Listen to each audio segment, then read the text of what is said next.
Welcome मेरे बच्चों। आज की क्लास में हम लोग सर्वनाम पर चर्चा करेंगे बच्चों। आज की क्लास सर्वनाम से प्रारंभ होगी। सर्वनाम, अगर ध्यान से इस पर देखोगे मेरे बच्चों तो ये सीधे सीधे क्या कह रहा है? ये कह रहा है सर्व बराबर सभी, और नाम बराबर क्या हो जाएगा? संज्ञा। सभी संज्ञाओं के स्थान पर लगने वाला शब्द, ये इसको हो जाएगा कि सभी संज्ञा के स्थान पर लगने वाला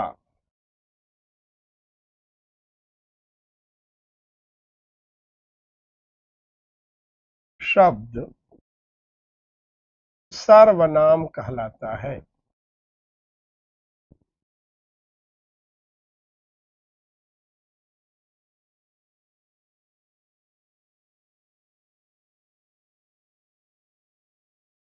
सभी संज्ञाओं के स्थान पर लगने वाला शब्द सर्वनाम कहलाता है।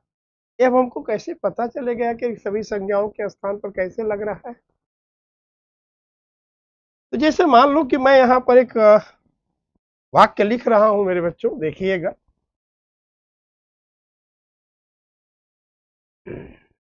मोहन बाजार गया, वहां से वह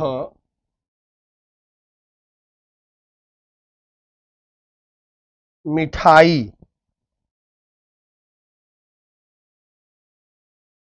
वहां से वह मिठाई खरीदा,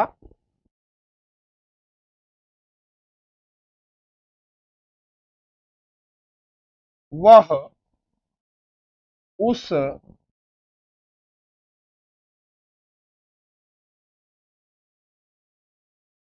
मिठाई को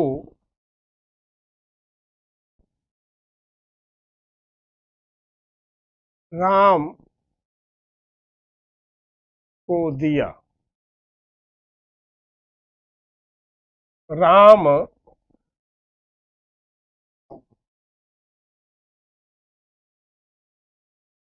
उसे खाकर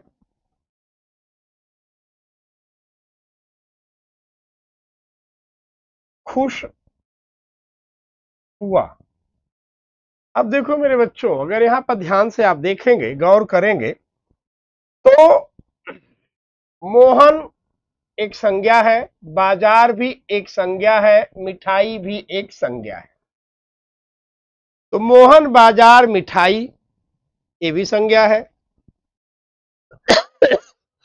राम, ये दोनों संज्ञा है। उसे खाकर खुश हुआ, इतनी संज्ञाएं यहां पर हैं। तो अब गौर से देखोगे तो इसमें आपको जो सर्वनाम आ रहा है, वो सर्वनाम कौन कौन से हैं? तो वहां से वह मिठाई खरीदा, वह उस मिठाई को राम को दिया। राम उसे खाकर खुश हुआ। अब यहां पर सवाल अगर करें कि संज्ञा के स्थान पर क्या प्रयुक्त हुआ, तो मैंने बोला अगर कि मोहन बाजार गया, ठीक, तो मोहन कहां गया? बाजार गया। वहां से, कहां से? तो बाजार से।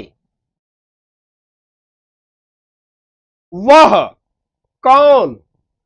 मोहन मिठाई खरीदा। तो अब देखिए, मोहन के लिए वह और बाजार नामक संज्ञा के लिए वहां, ये दो सर्वनाम संज्ञा के स्थान पर हैं, तो संज्ञा का स्थानापन्न होने के नाते हम यहां सर्वनाम बोलेंगे उसे। वहां से वह मिठाई खरीदा, वह कौन? मोहन उस मिठाई। अब यहां पर गौर करेंगे मेरे बच्चों, तो उस मिठाई, ये यहां सर्वनाम नहीं है, ये यहां सार्वनामिक है। ये यहां सार्वनामिक हो जाएगा उस, क्यों? क्योंकि यह संज्ञा का स्थानापन्न नहीं है, संज्ञा के साथ में है। तो जो सर्वनाम संज्ञा के साथ प्रयुक्त हो जाएंगे वो सार्वनामिक विशेषण होंगे, सर्वनाम नहीं। दोनों का अंतर समझ लीजिए, वो सार्वनामिक विशेषण होंगे, सर्वनाम नहीं होंगे। उस मिठाई, किस मिठाई? इस मिठाई नहीं, तेरी मिठाई नहीं, मेरी मिठाई नहीं, उसकी मिठाई नहीं, इसकी मिठाई नहीं, उस मिठाई। कौन सी मिठाई? जो मोहन ने बाजार से खरीदा था। तो ये इसका विशेषण हो गया, मिठाई का विशेषण हो गया उस। तो उस मिठाई को राम ने, अरे मिठाई को राम को दिया, राम उसे, किसे? मिठाई को।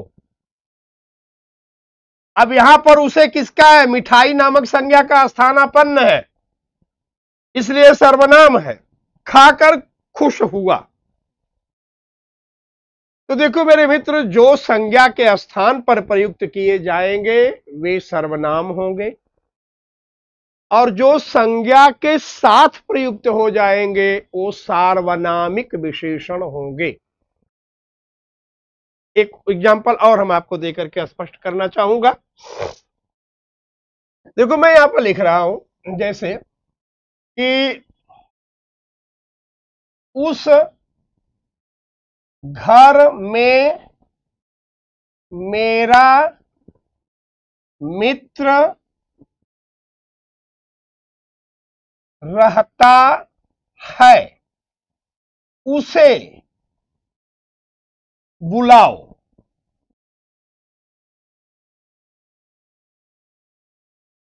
अब देखो यहां पर, उस घर में, ये सर्वनाम संज्ञा के साथ है, अतः सार्वनामिक होगा। मेरा मित्र, मित्र नामक संज्ञा के साथ मेरा नाम का भी यह आपका सर्वनाम है, तो ये संज्ञा का सहचर है, अतः ये भी सार्वनामिक होगा। उसे बुलाओ, किसे बुलाओ? तो मित्र को बुलाओ, ये हो गया। अब मित्र नामक संज्ञा का उसे स्थानापन्न है, अतः यहां पर उसे सर्वनाम होगा, क्योंकि वो संज्ञा के स्थान पर प्रयुक्त हुआ। बाकी जो उस और मेरा है ये सार्वनामिक हो जाएगा, क्यों? क्योंकि वो संज्ञा के साथ में प्रयुक्त हुआ है। अब इसमें अगर आपसे पूछा जाए कि यार कितने सर्वनाम है, कितने सार्वनामिक है, तो उत्तर देंगे आप कि इसमें एक सर्वनाम है और दो सार्वनामिक है। तो सर्वनाम और सार्वनामिक में अंतर स्पष्ट हो गया होगा। तो हमेशा याद रखना मेरे बच्चों को, जो संज्ञा के स्थान पर प्रयुक्त होगा वही सर्वनाम होगा। तो सर्वनाम किसे कहते हैं? कहें सभी संज्ञाओं के स्थान पर लगने वाला शब्द सर्वनाम कहलाता है। स्पष्टता के लिए दो उदाहरण दिया हुआ आपको, इस पर गौर कीजिएगा। अब चलते हैं आगे कि सर्वनाम के भेद। सर्वनाम के भेद कितने होते हैं? आओ मेरे बच्चों देखा जाए।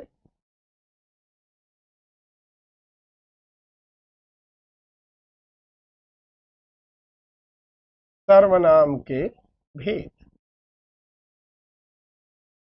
तो सर्वनाम का पहला भेद होता है पुरुषवाचक। पुरुषवाचक फिर आता है निश्चयवाचक,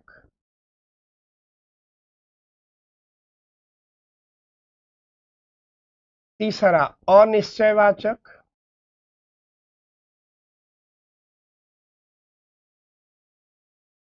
फिर आता है संबंधवाचक,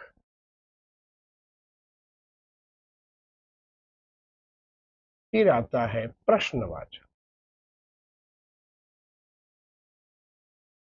मेरे बच्चों याद रखिएगा कि एक सिगोफा सर्वनाम में और आ गया है जिसको कहते हैं निजवाचक।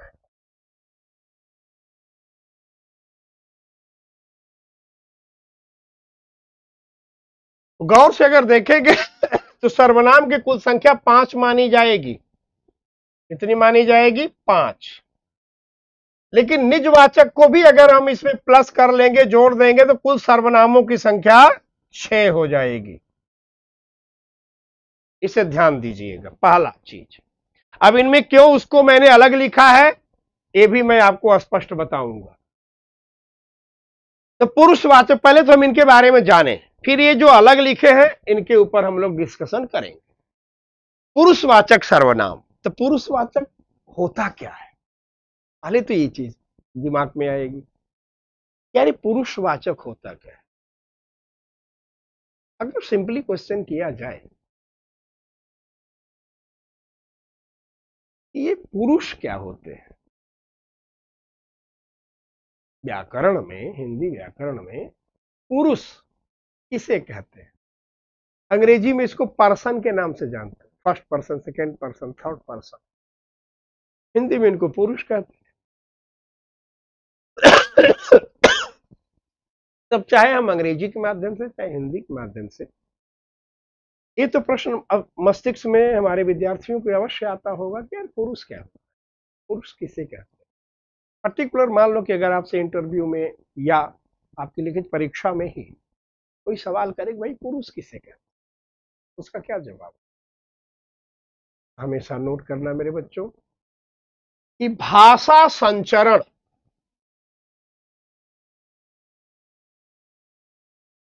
भाषा संचरण ये जो विभाग है, भाषा संचरण के जो विभाग है वही पुरुष होते हैं। क्यों? क्योंकि कोई भी भाषा कब चलती है मेरे बच्चों, इसका जो सबसे बृहद रूप होता है वो होता है वाक्य। और वाक्य कब पैदा होता है? जब वक्ता, श्रोता और विषय, जब ये तीनों होते हैं तभी वाक्य पैदा होगा। अगर ये तीन में से किसी एक का अभाव है तो वाक्य कभी पैदा हो ही नहीं सकता। जब तीनों उपस्थित हैं और तीनों तत्पर हैं, अगर तीनों उपस्थित हैं लेकिन तीनों उदासीन हैं, या उन तीन में से कोई एक उदासीन है, तो भी वाक्य पैदा नहीं हो सकता। तीनों उपस्थित हो, तीनों तत्पर हो, तभी वाक्य बनेगा। जैसे मान लीजिए उदाहरण के लिए, हम आप यात्रा करते हैं, हमारे जस्ट बगल वाली सीट पर कोई बैठा है, हम सैकड़ों किलोमीटर चले जाते हैं, हमारे उसके बीच कोई वार्तालाप नहीं होता। क्यों? क्योंकि हमारे उसके बीच कोई विषय नहीं है। ठीक है। और जो ही किसी कारणवश कोई विषय आ गया तो हमारे पास में बैठा हुआ जो यात्री है वो कभी वक्ता बन जाता है, कभी श्रोता बन जाता है, फिर मैं कभी वक्ता बन जाता हूं, कभी श्रोता बन जाता हूं। परिणाम कि हमारे उसके बीच भाषा संचरण प्रारंभ हो जाता है। यही भाषा संचरण जो है व्याकरण के रूप में अगर देखा जाए तो वक्ता को क्या कहोगे मेरे बच्चों? तो वक्ता है आपका उत्तम पुरुष, वक्ता है उत्तम पुरुष।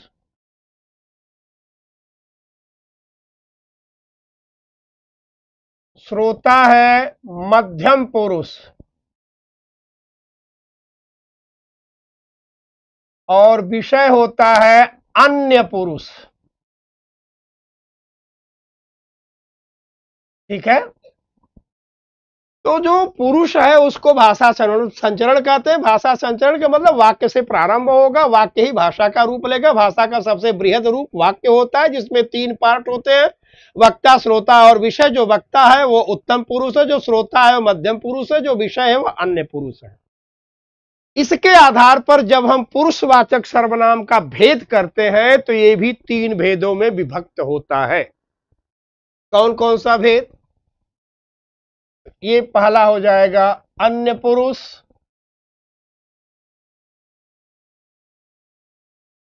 अन्य पुरुष का जो सर्वनाम है वो है वह, और इसका बहुवचन हो जाएगा वे। फिर आएगा मध्यम पुरुष,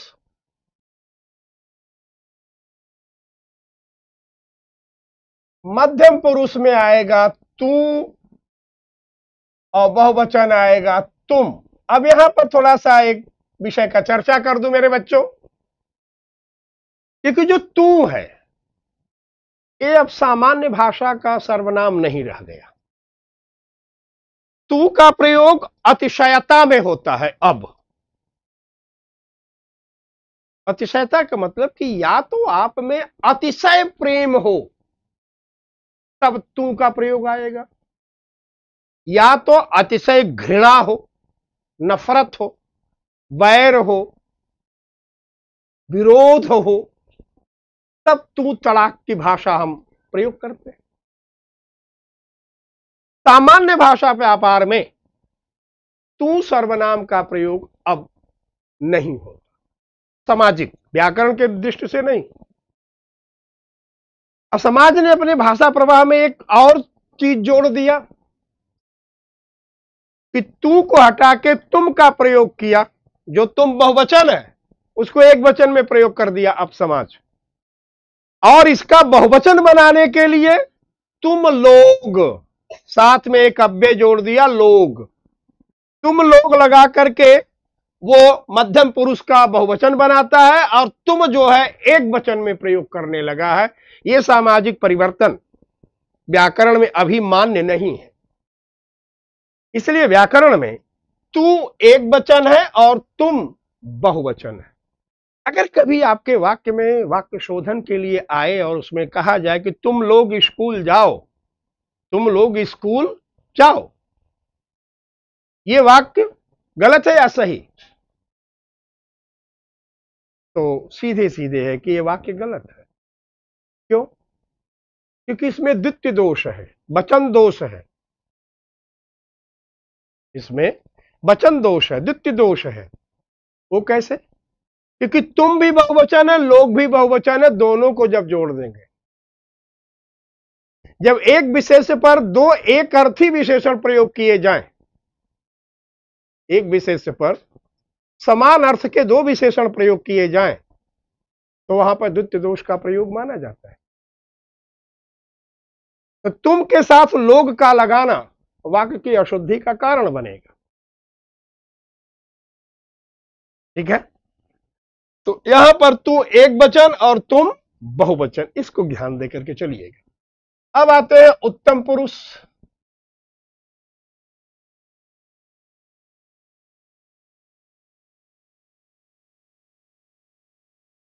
इसमें देखोगे तो इसमें आएगा मैं और बहुवचन आएगा हम।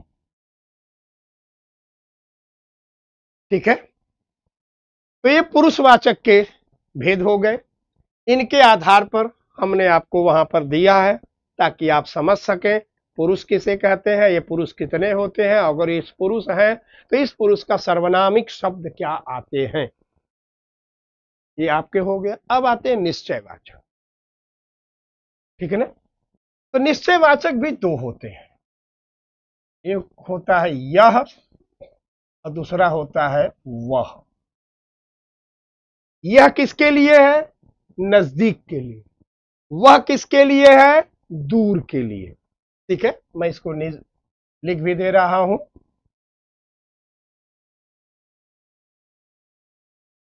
पास के लिए और वह होगा दूर के लिए।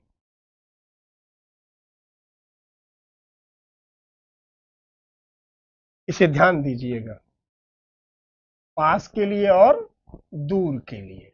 यह पास के लिए है, नजदीक के लिए, ठीक है ना, सन्निकट के लिए, निकट के लिए। पास हम थोड़ा सामान्य सा अर्थ रखे हैं, इसका अर्थ होगा निकट, सन्निकट, ठीक है ना। दूर के लिए, जो थोड़ा दूर, हम यूं भी कहते भाई ये गिलास उठाओ, लेकिन अगर वो गिलास हमसे दूर है तो क्या कहेंगे हम? वह गिलास ले आओ। यह गिलास ले आओ तो नहीं बोलेंगे, क्योंकि वो हमसे दूर है। जो हमारे पास है उसके लिए हम यह का प्रयोग करेंगे, पर वो निश्चित होगा, अनिश्चित के लिए हम नहीं बोलेंगे। तो ये हो गया निश्चयवाचक में यह और वह। अब आगे चलते हैं अनिश्चय के लिए। तो इसमें भी दो आते हैं मेरे बच्चों, कोई और कुछ। इसमें भी है बेटा, कोई प्राणीवाचक के लिए है, प्राणीवाचक में, और कुछ निर्जीववाचक में है।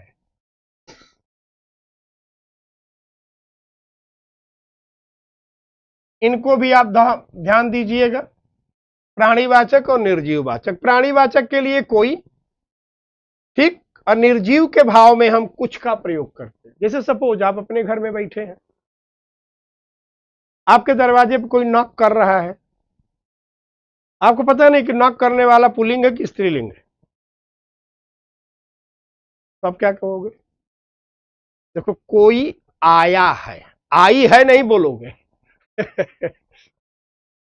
ठीक है। अनजान पुरुष के लिंग का, अनजान पुरुष के लिंग का निर्धारण क्रिया नहीं करती। ये जानिएगा, संज्ञा अपना लिंग साथ लेके चलती है, पर सर्वनाम का अपना लिंग नहीं होता। सर्वनाम का लिंग सदैव वाक्य की क्रिया डिसाइड करती है। सर्वनाम का लिंग सदैव वाक्य की क्रिया डिसाइड करती है। और जिस सर्वनाम का लिंग बोध न हो, वो हमेशा पुल्लिंग में प्रयुक्त होती है। जैसे आपके दरवाजे पर कोई आकर के नॉक किया है, तो आप ये नहीं कहोगे कि देखो कोई आई है, नहीं कह सकते। यही कहोगे कि देखो कोई आया है। ठीक है। तो चूंकि प्राणीवाचक होगा तो कोई का प्रयोग करेंगे, और जो निर्जीव होगा उसके लिए कुछ का प्रयोग करेंगे। जाओ देखो छत पर कुछ गिरा है, चाहे जो गिरा हो, लेकिन अगर उसका सेंस निर्जीवता से है, पदार्थ से है, तो वहां पर आप कुछ का ही प्रयोग करेंगे, कोई का प्रयोग नहीं करेंगे कि देखो छत पर कोई गिरा है। हां, अगर आपको ये लगा कि नहीं छत पर कोई आदमी या कोई स्त्री या कोई पुरुष गिरा है, तब आप बोल सकते हो, क्योंकि आपके उस समय ब्रेन में वस्तु नहीं व्यक्ति होगा। जब आपके मानस पटल पर वस्तु की जगह व्यक्ति का आधारण हो जाएगा, तो वहां पर कुछ की जगह कोई का प्रयोग होगा। और जब आपके मस्तिष्क में प्राणी की जगह पदार्थ का बोध रहेगा, तो वहां कोई की जगह कुछ का ही प्रयोग होगा। ठीक है। तो इस पर आप गौर कीजिएगा, प्राणीवाचक और इसके लिए। अब आते हैं संबंधवाचक में।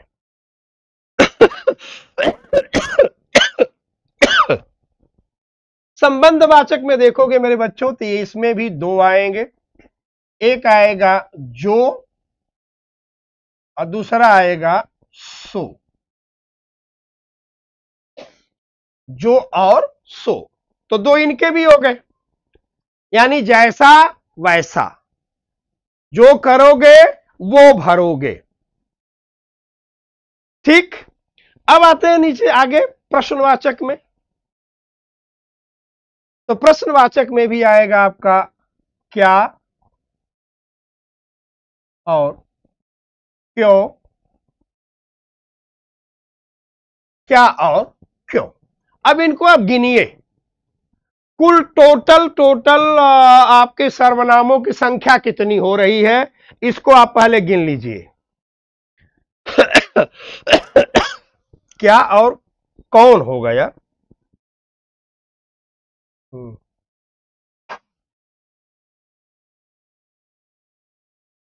क्या और कौन, क्या क्यों कैसे, ये तो क्या का ही रूप परिवर्तन होगा। क्या और कौन।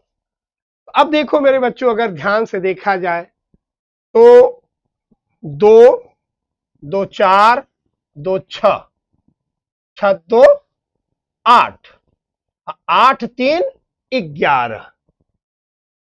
कुल सर्वनामों की संख्या आपके पास कितनी आएगी, तो ये आपके सामने है संख्या 11। कुल टोटल 11 सर्वनाम माने गए हैं। ये 11 के 11 हो आपके सामने हो। कौन कौन से है, मैं एक बार फिर से इनमें संकेत लगा दे रहा हूं, उनको देखिए। ये है वह, तू, मैं, 3 हो गया। यह, वह, 5 हो गया। कोई, कुछ, 7 हो गया। जो, सो, 9 हो गया। क्या, कौन, ये 11 हो गए। ये 11 सर्वनाम जो है कुल सर्वनाम माने जाते हैं। अब सवाल आता है ये श्रीमान जी पर। मेरे बच्चों, इसमें जो शब्द आते हैं अधिकतर, जैसे आप, स्वयं, खुद, स्वतः, अपने आप,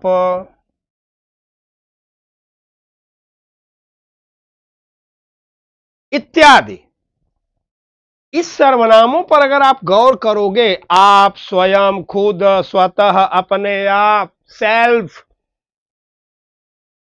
तो ये सबका सब जो है, ये उत्तम पुरुष जो देख रहे हैं ना, इसी का एक विस्तृत रूप दिखाई पड़ेगा।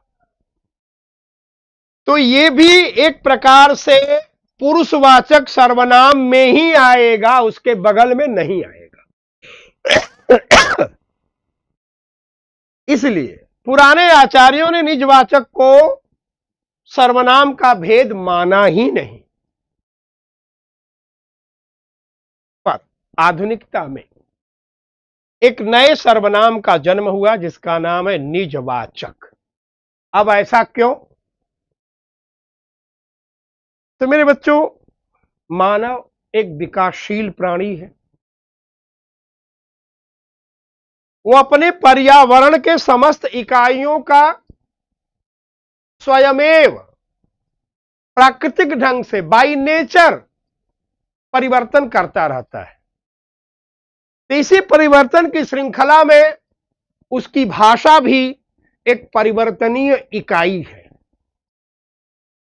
जो देश काल परिस्थिति के अनुसार उत्तरोत्तर अपने रूप का विस्तार करती रहती है। उसी रूप विस्तार का ये एक परिणाम है कि एक नए सर्वनाम की उत्पत्ति निजवाचक है। अब ये कहां होती है, इसको ध्यान रखिएगा, यहां द्वंद्व भी है। यदि इनमें दिए गए सर्वनाम पुरुषवाचक के उत्तम पुरुष का स्थानापन्न है तो वह पुरुषवाचक कहलाएगा। लेकिन अगर वाक्य में ये दिए गए सर्वनाम पुरुषवाचक का स्थानापन्न न होकर एक स्वतंत्र पद के रूप में आए हुए हो तो वह पुरुषवाचक न होकर निजवाचक कहलाएंगे। ठीक है ना। जैसे तो अगर हम कहेंगे आप आइए, तो इसका रूपांतरण कर दो तू आजा। आप आइए, भाई तू आजा। तो आप तू का स्थानापन्न है, और तू क्या है यहां पर, मध्यम पुरुष है। तो अब यहां पर जो हमने आप बोला वो इस पुरुषवाचक सर्वनाम का स्थानापन्न होगा, निजवाचक नहीं होगा। और अगर मैं बोलूं आप अपने आप आइए, आप अपने आप आइए, तो अब यहां जो अपने आप आइए, यहां आप तू का स्थानापन्न नहीं है, बल्कि वाक्य में एक अलग से स्वतंत्र अस्तित्व का पद है। तो यहां पर जो आप है वह निजवाचक कहलाएगा। मैं अगर बोलूं खुद जा रहा हूं, अब खुद जा रहा हूं, तो यहां जो खुद है वो किसका स्थानापन्न है? मैं का। मैं जा रहा हूं या मैं ही जा रहा हूं? मैं ही जा रहा हूं, तो यहां मैं क्या हो गया? उत्तम पुरुष, यानी पुरुषवाचक है।